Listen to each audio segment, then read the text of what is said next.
person right out of graduate school in 1996. And it was truly a lucky day, the day he offered me a job on the spot. I subsequently learned that I was the last liberal arts faculty member to be hired by Westbrook College. 2 weeks later, I turned on the news and learned I was working for UAB. And that, too, turned out to be, after a rough spot, a very lucky break as well. And I'm honored to teach, honored to have been hired as a Westbrook College faculty member to carry on the legacy of a school that right from the start believed strongly in educating women. And I'm honored to have worked for a university that continues that legacy with our honorary alumna honoree today, Dr. Jennifer Tuttle.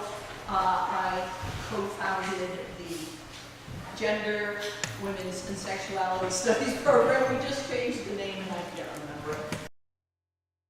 I founded that program 20 years ago to continue the legacy of both institutions. And so today, we are going to talk a little bit about women's history and how you have to dig and piece together the fragments of women's lives to hear their story. Women's lives, especially the ones who Laurel Thatcher Ulrich famously said are well-behaved, rarely make it into history. So we're going to meet two women. Madeline Pollard, who is right here. Madeline Pollard, even in the 1890s, she was not seen as a complete person. Her backstory was not known. Her future was unimaginable. And as for this other woman, Jane Armstrong Tucker, no one even knew she existed. So this is the tale, Alias Agnes, the Notorious Tale of Gilded Age Spy, which I assure you is entirely true. So we will look today at the lives of these two women, both of whom had secrets, and whose lives intersected in Washington, D.C. in 1894 in a scandalous, notorious trial. The scandal centered on Madeline Pollard and Congressman W.C.P. Breckinridge of Kentucky. Kentucky.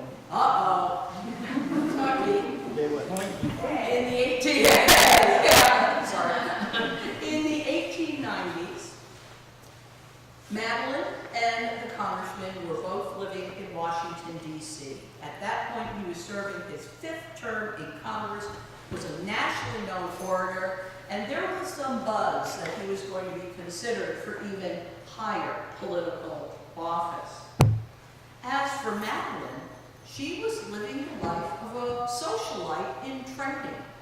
She had a mentor, an elite woman named Julia Churchill Blackburn, Churchill as in Churchill Downs. Madeline hobnobbed with literary luminaries like Charles Dudley Warner, one of the most famous men of the 1890s, artist Frederick Remington, William Dean Howells. She was an it girl. But Madeline had a secret. For 9 years, she had been the mistress of Breckinridge. She was leading a secret life. He repeatedly promised, "I'll marry you when my wife dies." And finally she does, in 1892. But Breckinridge is dragging his feet about setting the date, and when I will do this. And so Madeline took matters into her own hand, wrote an engagement announcement, and sent it to the Washington Post, which published it, and it was quickly spread across the country, which came as quite the surprise to Breckinridge, his adult children, and his new secret wife, Louise Scott Wayne, a Kentucky socialite. Surprise! Madeline, as you can imagine, is not only angry, but she has just been humiliated in the national press. Now, Breckenridge expects that Madeline is simply going to slink away. What can she do? She's a mistress. But that's not what she does. She sues him for breach of promise and entered a lawsuit in Washington, D.C. in August of 1893. Now, breach of promise was a law that was used primarily by the daughters of the elite. It was a way for a young woman to re-establish her respectability if she had been jilted or a broken engagement or, heaven forbid, left at the altar. It was a way to have a court-sanctioned gentility returned to you and to blame the man for what had happened. And so Madeline very bravely uses that very same law. As you can imagine, this is also a risky venture, because in the lawsuit, their entire relationship, sordid as it was, is going to come out. This scandal was followed by everyone in the country.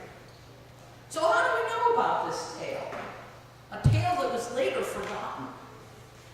We know about the Breckenridge Pollard scandal because of 4 books and a whole bunch of newspaper articles, about 7,000, literally 7,000 articles.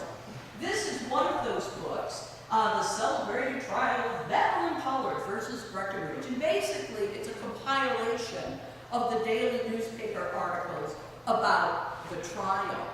And when I first encountered this story in history, it was through this book. And what I wanted to know, though, was what was Madeline's life like before she was a mistress? And I wanted to know what happened to her after the breach of promise trial. Because very few historians, journalists, had written about this case. And when they had written about it in our century, their focus was on how Madeline ruined Breckenridge's political career, with nary a word about Madeline's origins, her goals, her ambitions, or what happened after her 15 minutes of fame. And indeed, when I started this research project, this was my project. I was going to write a book about Madeline Pollard and what happened to her during the trial, and then how she spent the rest of her life. And so when we're looking at women's history, particularly the women who aren't famous, and particularly the women who aren't married to a famous man, you often still have to start through male papers to get at women. Now, fortunately, the congressmen's papers have survived, and they are at the Library of Congress. And so that was my first research stop. I followed Breckenridge's path from the eruption of the scandal, his preparation for the trial, and then the trial itself. But I noticed around January 1894, about 6 weeks before the trial was going to begin, that Breckenridge, his son, and his attorney are talking about some sort of scheme, contacting a young woman. The lawyer writing, I have an update on our discussion, but I dare not write it here. I will tell you later tonight. Something was afoot, and I wanted to know what it was. The reality is that 6 weeks out before the start of the trial, Breckenridge was desperate. He did not have a defense. 1, because he was guilty of sin, but 2, because his lawyers had made a number of missteps, even some at his direction. He was looking for a smoking gun. One sordid, seedy man who would come forward and say, yes, Madeline slept with me in 1842, so therefore, she's not marriageable material. But that wasn't going to happen, because that wasn't the truth. in this book, The Real Madeline Pollard, a diary of 10 weeks association with the plaintiff in the famous Breckinridge Pollard suit. It was published shortly after the trial concluded and written by a woman named Agnes Parker, who was allegedly a female detective. And this book suggested that the congressman hired a young woman to become basically an undercover detective, to locate Madeline Pollard, befriend her, and steal her secrets. At first I thought, this is fiction. And many librarians in the 1890s and into the 20th century cataloged this work as a work of fiction. But there were incidents in the story that were mirrored in the papers in the congressman's files. Also, I noted that this book, written by Agnes Parker, paralleled the name that the lawyers and the congressman used in their correspondence about a Miss P. It made me think, this might be real. And it took several weeks of research, a whole lot of time on Ancestry, and a couple of lucky breaks to find out Agnes Parker is real, but that's her alias. She is Jane Tucker. And ready for this? She's from Wiscasset, Maine. I literally fell off the hook on that. Actually, I thought this cannot be so, but it is so. And her mission was to go to this house for fallen women, the House of Mercy in Washington, D.C., where Madeline Pollard was staying in advance of the trial.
fortune, she would marry him. Or, Madeline threw into the deal, I'll pay you back. And so the deal was struck. And Madeline went to Cincinnati Wesleyan Female College, a very good school. There she studied Latin, Greek, literature, music. She loved the library, filled with the latest books and contemporary periodicals. There were morning lectures given by the headmistress on etiquette and morality and gentility. And what she loved most of all was being in the company of like-minded, intellectually curious young women. Madeline was on the debate team, and in 1884 was in a debate in front of 500 people in Cincinnati, and she won. This is important because these records predate her interaction with Breckinridge. They're not filtered through his experience and what was going to come next. They give us one of our closest glimpses of who Madeline Pollard really was. But Rhodes, who himself was barely literate, had no idea how much college costs, even in 1884. And he ran out of money. Madeline had only been at Cincinnati Wesleyan for 1 year. And he told her, it's over. Marry me. And Madeline panicked because she realized the more enthused she was in a world of education, the further away she was from the kind of life she would live with Rhodes. Education was supposed to free her from that fate, not trap her. So she wrote to an up-and-coming politician and attorney that she had encountered on a train, Colonel W.C.P. Breckinridge. In Kentucky, the Breckinridges were storied politicians who had served in local, state, and federal offices. And Colonel Breckinridge was on his way up. Everyone knew him. They had a short conversation as they encountered each other on the train, and then went their separate ways. But a few weeks later, when Rhodes announced his intention to pull Madeline out of college, Madeline wrote, said, I need your help. I need your advice. He came to Cincinnati on business, stopped by the college, and they agreed to go to a concert that evening. But when Madeline stepped into the carriage, Breckinridge said that he had a summer headache and a concert would be too jarring. Perhaps instead they could just take a ride in a closed carriage in a hot summer. Yada, yada, yada. 3 days later, she was his mistress. Now let's go forward 9 years. So we've gone from college in 1884 to 1892 or so in Washington, D.C. She sues him for breach of promise, and she hides in the House of Mercy. Her society friends have abandoned her. Her mother disowns her. No one visits her. She desperately needs a friend. And that's where we'll leave Madeline. Now let's look at Jane. Jane Armstrong Tucker, born in Wisconsin in 1866. She grew up the daughter and granddaughter of sea captains. She was a tomboy, a free spirit. She would brag in an essay that she wrote when she was around 12 years old that she could climb a tree faster than a boy, to their admiration, but to the horror of the girls. She could fire a gun, she built bonfires on the beach. She was tempestuous. She was incredibly judgy. She spent a little time at a school in Providence that she called Quaker Jail. She spent a little time in Boston area schools where her parents temporarily lived. And anytime there was a dance or event that Madeline wanted to go to, and her parents said no, she called them damn old fools.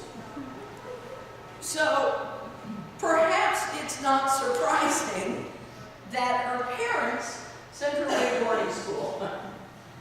And they sent her here, St. Joseph's Academy, which is near Emmitsburg, Maryland. And actually it's where her mother went to school as well. Now, like Madeline Pollard, Jane Tucker was a voracious reader as well.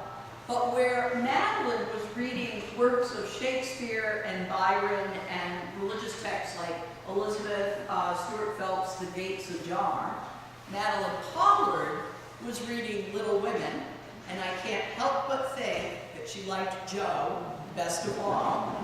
And she was also reading, get this, detective stories. Foreshadowing. So off she goes to St. Joseph's in Maryland, and not quite a college, but more than a high school. It's really a finishing school for the daughters of the middle class. Jane studied such things as elocution, English history, chemistry, which was very important for the Victorian kitchen, geography, arithmetic, and pragmatic subjects, bookkeeping, plain and ornamental penmanship, and, quite important for Jane's later work, fancy needlework. But middle-class domesticity as a wife and raising children had little attraction to Jane. It was not what she wanted. She wanted more of an independent life. And she'd get that life, although with quite a bit of struggle. And so Jane completes her education and she moves to Boston. Jane had a model of marriage too, and that was her parents. Her father was much older than her mother, and he was often traveling on all sorts of somewhat, perhaps harebrained business opportunities, leaving her with several children in a big old house in wintry Maine. At one point, she was so unhappy in her marriage that she actually contemplated divorce. Jane wanted no part of that. And so she embarks this independent life in Boston. She took on many jobs. She painted the flowers and motifs on fine porcelain that would find their way into the parlors of the elite. Perhaps Madeline Pollard was sitting on one of those cups. She made yards and yards of braid for milliners' hats. She worked for a seamstress, and she also did fine needlework in a Boston department store. Her turning point came, savvy and strategic. Madeline knew that this new world of independent women needed new skills. And one of those new skills was typewriting and stenography. And Madeline took herself to the Hickok School in Boston's Copley Square and was actually quite adept. And this gave her the opportunity to, instead of doing several jobs, doing one job in a business. And she worked for several businesses, including the West End Street Railway Company, which is the predecessor to the MBTA. And Madeline worked in Boston at the moment that there were electric streetcars, omnibuses still pulled by horses, and the beginning of the T. And Madeline's job was to take statements from witnesses and survivors of the inevitable accidents between these various forms of Boston transportation. Because downtown Boston in 1894 was just as congested as it is today. So she was made of tough stuff. With her usual sarcasm, she would write home to her mother about the latest accident and say, well, you can see we killed another one. It would just be better if they'd agreed to cut their arms or legs off. It'd be a lot less paperwork for me. So Jane was quite the woman. The economy in 1893 was dreadful. It rivaled the Great Depression. Jane lost her job.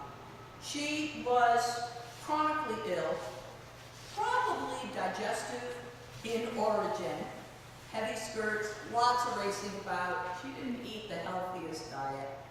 And with a great deal of regret, she returned to Maine, where her mother could nurse her back to health, secretly hoping Jane would give up her urban life.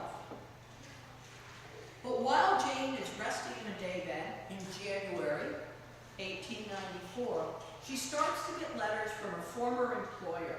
In fact, her favorite former employer, a man named Charles Stoll, whose friend, William C.P. Breckenridge, was involved in the trial, and he needed her help. Now, in these telegrams and letters, he said, "You can have any salary you want. I can't give you any details about this job. Meet me in Boston, and I'll tell you what this is." Jane made an address, hopped on the train, and went back down to Boston. And the job he offered her was unthinkable for a Victorian woman. Undercover detective. She had to start right then and there. She would leave Boston for New York, get on a midnight train from New York to Washington. When she got to Washington, no one could know her name. No one could know where she was. No one could know what she was doing, even her family. Jane said yes. And when she arrived in Washington, she was Agnes Parker, undercover detective. Now, there's quite a bit of precedence for the job that Jane had just taken. Women for both the North and the South served as spies in the Civil War. And being women was their superpower as they straightened their homes while military men were discussing plans. One woman came up with this incredible code with the blinds down her windows to send messages across Washington, revealing the movements of troops. Kate Warren was the first female Pinkerton detective. The Pinkertons were famous in the 19th century.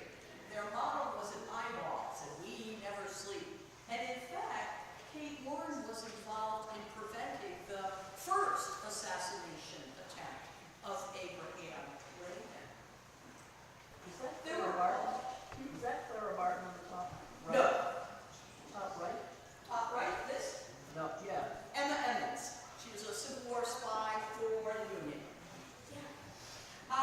There were many detectives in fiction as well. And I know Jane read some detective fiction because she very nicely figured. Jane wrote in the back of her diary the books that she read each year. Another precedent, especially in the 1890s, was the work of what were called stunt reporters. And the most famous of the stunt reporters was Nellie Bly. And you may know Nellie Bly for her race around the world, trying to beat Phineas Fogg's fictional record of traveling around the world in 80 days. She did it in 72. We're going to come back to Nellie Bly. Nellie Bly also faked insanity to get into a famous insane asylum on Blackwell's Island in New York City. And what she saw there as she wrote up her memoir after, very dramatically, getting out of this asylum, changed the treatment of the mentally ill. So there was plenty of precedent. Breckenridge had hired male detectives, but none of them had even come close to Madeline. All they could do was hang out on street corners and hope they would see her pass. But Jane could go where men couldn't, inside the House of Mercy. And so she goes to Washington, she knocks on the door, and meets the House of Mercy matron. "Oh, sister, I've sinned. I've led an awful life, and I want to be reclaimed." And the matron wasn't sure because Jane didn't look like the kind of rough and tumble coarse girls she usually met. In fact, most girls were crying to get out, not crying to come in.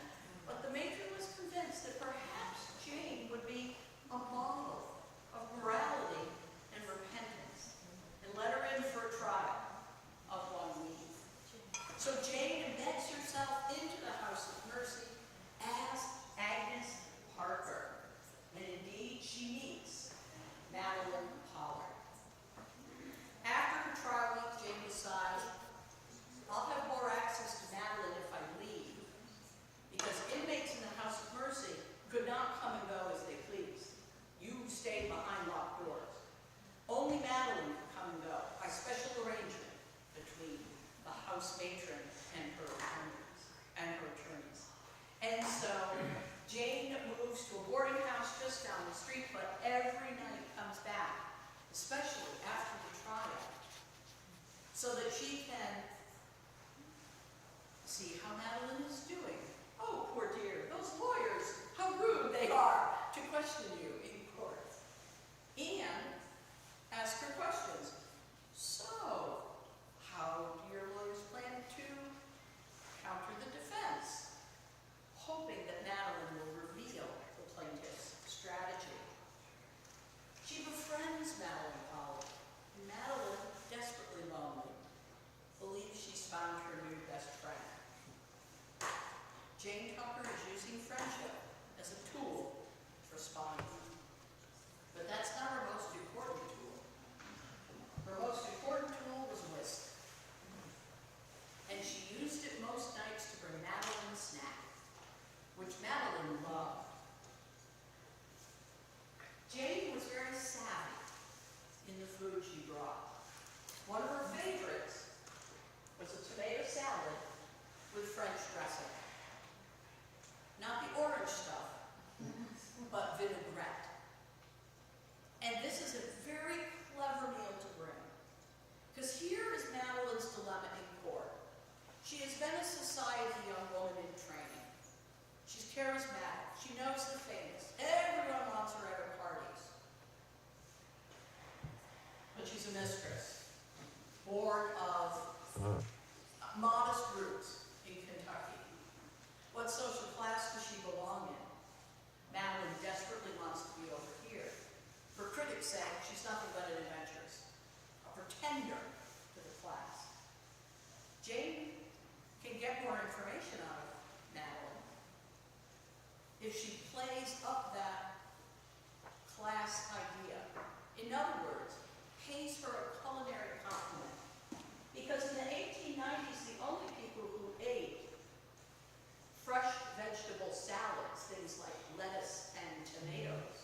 so here Madeline is subtly saying, oh yeah, I went to college. And also, the number one appliance for the middle class, leisure class household at the end of the Gilded Age was a chafing dish. So it moved from the college dorm into the leisure class home. And what they were doing, these are wealthy women who of course had a cadre of servers and cooks taking care of that. But they would host parties that were chafing dish parties, and they'd bring out their chafing dish. Let me melt some cheese for you. Oh, aren't I just so clever that I can do this? And so Madeline began saying, I know chafing dish. Yeah, I know this latest hot appliance. And so this is all about a culinary conversation to say things without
studied nonchalance, Jane called the dream a pleasant thing, and hoped Madeline would not be troubled with any more.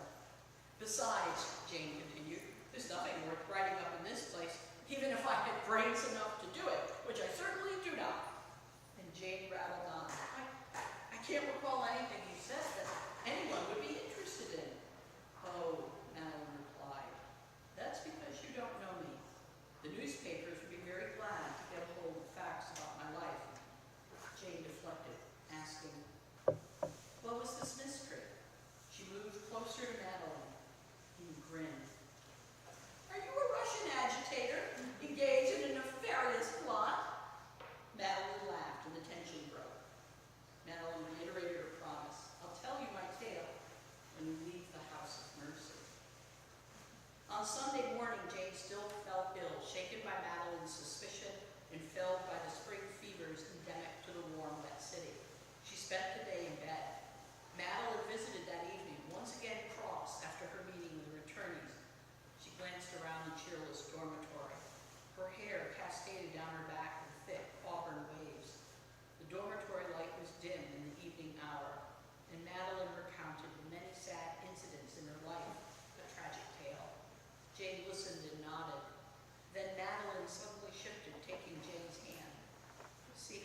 So I had to find other ways to fill in the gaps.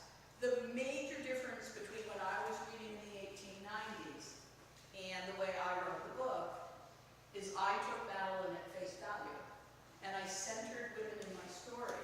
If you're looking for a book about Civil War, Southern, colonel, later politician, Breckinridge, this is not your book. He had his story. This is Madeline's story and Jane's story. And so I flipped the traditional narrative and center women at the top. Sarah? Okay.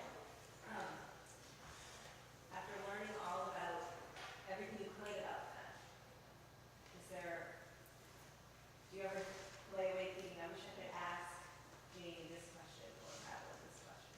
Yeah. Or do you feel like you? Oh, so many questions. Yeah, so many questions. And I remember at one of our conferences, promoted by the Maine Women Writers Collection. We used to have conferences every 3 years. And at one of them, Laurel Thatcher Uller, noted women's historian, came, and I asked her, how do you know when your project is done? There's always questions. And she said, when your editor says so. And that was true. Yeah. So yes, I want to know from Madeline, in what happened next in your life, did you ever think of Breckinridge, or did that just go by the wayside? And I want to know, I just want to know so many things from Jane, so many things. All of the women that I've studied in the past, I have questions. Callie? So, I'm struck by how different Jane and Madeline were in their approach to life. Madeline wanted education, but then she, I might say, took the easier way, to achieve her goal. Jane, the main woman, made the millinery braids, and she made whatever she could, and she painted miniatures, and then she took stenography, and she kind of made her way too. She made her own way in the world by herself.